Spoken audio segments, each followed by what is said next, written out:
Betrayal. A story of conspiracy on the plain of Fiora by Nick Davidson. On the plain of Fiora, the High City of Paliano is home to countless intrigues and plots. The high lords of the city vie for supremacy. Move is met with countermove, and trust with betrayal, all under the auspices of the immortal King Eternal. But the king was a living man once, and a friend to the elf explorer Selvala. The walls of the king's private dining chamber were lit with enchanted gems, each carefully placed atop a carved marble rod, a carefully crafted simulacrum of a candle, but without any trace of warmth. The chamber was in the heart of the castle complex, and no natural light reached this far. The table was large enough to seat 12, but only 2 dined this night. The king, Brago, skin pale and cracked, like old parchment paper, rested in an ornate chair. His guest, Selvala, sat at the opposite end, a feast spread out between them. The king's plate was empty. The elf's plate was untouched. Why do we still do this, my king? There was a hardness to the last word, like tension in a copper wire. Why do we go through these motions anymore? I know it pains you to see me, and it pains me to see what you have become. The king's eyes flickered, but his body was still for a long moment, until a raspy voice escaped his cracked lips. Because you help me remember. Selvala shook her head. That's not enough anymore. Maybe it used to be, before all this got so far out of hand. She waved a hand in his direction, disgust plain on her face. Whether you remember him or not, you are not the king you once were. I remember that man. That man was my friend. And seeing you, sitting in his chair, wearing what's left of his face, is an insult to that man. An insult to the things we stood for. Brago's body convulsed, and he let loose a choking gasp. Selvala recognized it as his laughter. Maybe I should have listened to you. Maybe you should have made me listen. Selvala's face flushed with anger. Oh no, you don't get to put this on me. I warned you. In the very beginning, I begged you not to let the custody begin their treatments. But you relented. We still had so much work to do. For the city. Selvala narrowed her eyes. The king had already said more in this exchange than he had in their last 2 dinners combined. What's going on, old friend? What has changed? In the beginning, you and I shared a vision. The city was young, optimistic, and ambitious, and Count Brago was all of these things as well. Born 3rd son to a minor house, his prospects would have been limited anywhere else, but not here, not in the city. In the city, a person's dreams and ambitions were the only source of limitation, and Brago could see far indeed. He could see past the petty grudges and bureaucrats. He could see past the flitting fashions and the endless squabbles for glory and fame. He saw the raw potential of what the city could be. He saw its beating heart, and it thrummed in perfect synchronicity with his own. And he could see a path to that potential. Slim, perhaps, winding, treacherous, and he could not walk it alone. Ha! You speak to me of a vision that was 70 years ago, you old fool. Yes, when I was as much of a fool as you have become, I believed in you. Your words dripped with honey and light, and I believed, which makes your betrayal all the more bitter, old friend. Betrayal? Brago's voice rose, almost taking on a human tone once more. I never lost sight of what was best for the city. Even now. The two were inseparable, and they worked together flawlessly. He was a terror in the courts and council chambers, his arguments flawless, his entreatments irresistible. He built up a coalition of nobility, clergy, and the merchant class. He rooted out corruption and replaced it with humility. But always, more power ended up in his hands. She was beloved by the people, had her fingers in the pulse of every community and enclave. She fought for the rights of immigrants and convinced many of the old titled nobility to give up privileges that oppressed the public, before the public rose up to depose them. Together, they drafted the charter. Ratification was unanimous.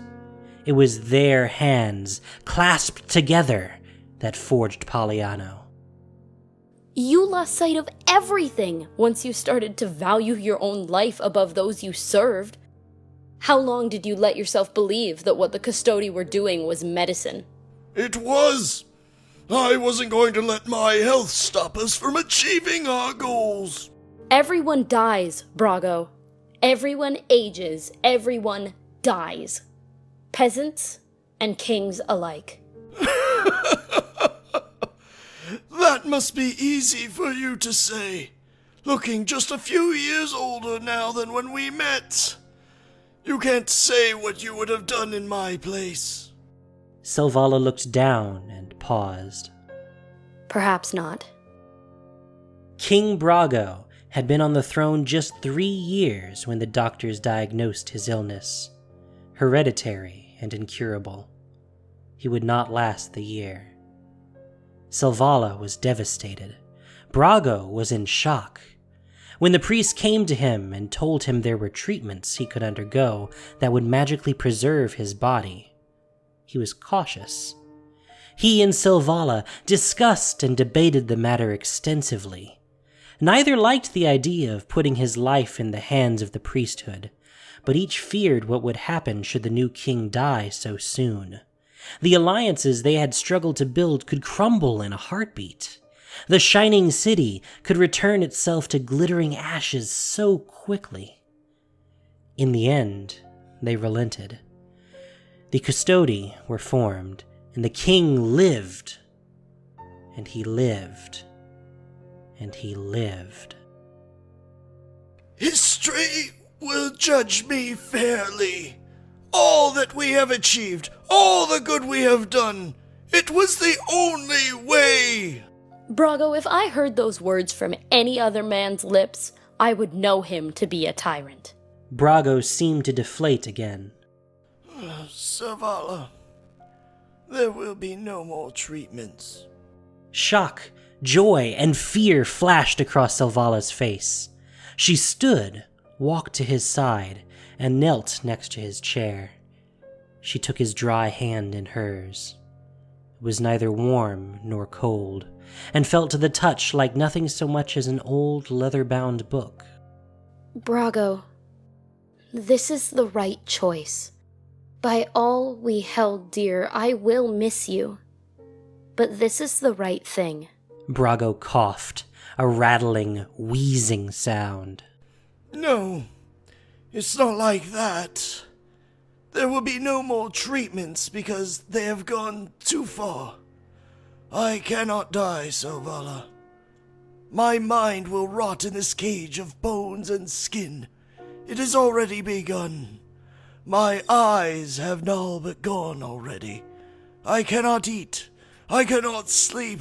I no longer hurt, but for a long time I hurt very badly. Now I miss even the pain. Selvala sprung to her feet, furious, her hand reflexively grasping the hilt of her long hunter's knife. Those monsters! What have they done to you? For what they've done, I should... Brago lifted a limp hand. No, no.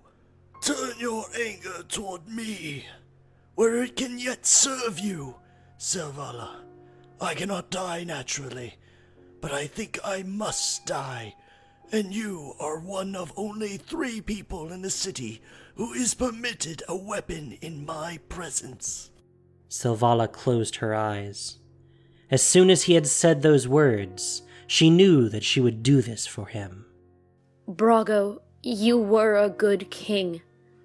A good man. She stood, stared him in the blue, milky eyes, and drew her knife. I forgive you. She thrust the blade once into the king's heart. There was almost no resistance, like stabbing a knife into a sack of dry grain. His ancient body began to crumble almost immediately, and as he fell to dust, he whispered 2 words. You won't. Selvala strode out of the dining room and cast her knife on the floor. The guards escorted her away without a word. The custodi shuffled into the cold throne room, hands concealed in their long sleeves for warmth as much as propriety. Gray faces, hard-eyed men and women, peered out from under embroidered hoods. They formed a circle, and the eldest spoke. The king is dead. We will keep the news contained as long as we can, but the knowledge will escape these walls. Before it does, if we wish to remain in power, we have much work to do. The temperature in the room dropped suddenly, and the lights flickered. A presence entered the room, cold and angry. A blue mist began to coalesce, wisps creeping out of the patterns in the smooth marble floor. A few of the custodi gasped and staggered backwards. The mist grew thicker, denser, and it flowed like a river in an unseen bed. The custodi were startled. They looked from hooded face to hooded face for any sign that one of them might understand. Finding no solace, the priests looked around the room, increasingly frantic. A shimmer appeared before the throne. The mist drew itself up and formed the shape of a man, and the idea of armor became solid around him. Eyes stared down at the custodi, dark yet aglow, and the priests cowered before him in fear. You will do no such thing. You will announce what has happened, that the great work of the custodi is complete, that your king has risen, mind as strong as ever, freed from the prison of his body. This is a day of celebration, for you have succeeded.